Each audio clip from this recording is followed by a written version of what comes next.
for me in this story, it has all those sort of reflective qualities in a sort of figurative and obviously a literal way too. It represents this sort of natural movement of Prospero. Sort of he starts off, very angry, vengeful, bitter, all that, into sort of this natural fluidic movement into a state of grace. And that, I think, is probably the biggest, broadest way that the water stage relates to the story of the Tempest. In this beautiful, amazing world, when you have this beautiful element which splashes with lots of movement, and water has own dynamic. Choreographing fights in the water, doing stunt work in the water is something we learned a lot of lessons on when we did our first water show, King Arthur. And you learn a lot of things about physics. The key to jumping in the water, for example, is being able to have a vertical drop, because if you have this horizontal surface, you come at it at an angle, you're going to slip. But once you get used to it and you can use the water, and you can start to use it to your advantage, you learn how to use that lack of friction to do something that you wouldn't otherwise be able to do. You can create some really great effects, have some awesome falls that are actually quite painless. People have to get brave enough to hit the water with a lot of their body, and it will actually break their fall. But you have to learn how to do that, and that takes just time in the water. It's slippery, of course, but at times when you don't expect it, you end up on the floor or on your back, and it takes you out a little bit. It's very difficult to deal with water also because of you cannot put marks on the stage, and basically to support lines you have to really watch each other. In this case, when we're using projections and movement together, we really have to come up with clear ideas what actor's gonna do. We would know that certain scenes would have projections, but we wouldn't know necessarily what they were.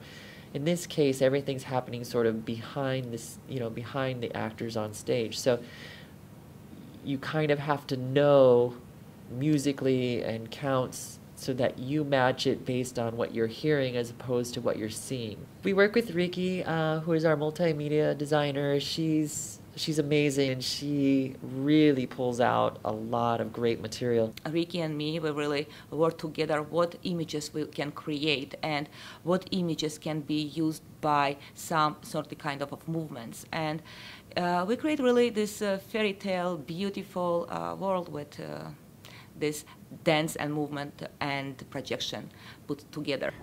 The Tempest is a really supernatural play. It has, obviously you have Ariel, who is a spirit, you have a wizard, you have the central character is a magician. So this is where the mime skills that Synetic actors are trained in come in really, really handy. All fight choreography is in some way an art of illusion.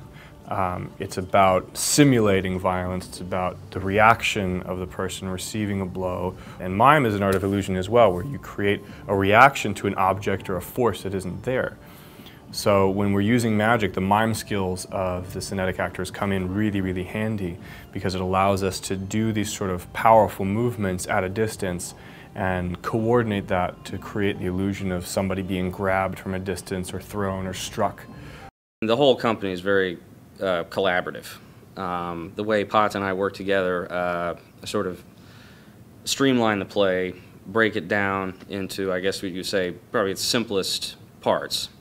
And then we just try to figure out ways of expressing that, just taking each line and seeing how that can be translated into some sort of movement piece or dance or gesture. You can really start to make a really different looking story, and sort of the magic that comes out of that I think really contributes to the sort of the magic and the mystery that is the Tempest. So I'm really excited for people to see what we've got.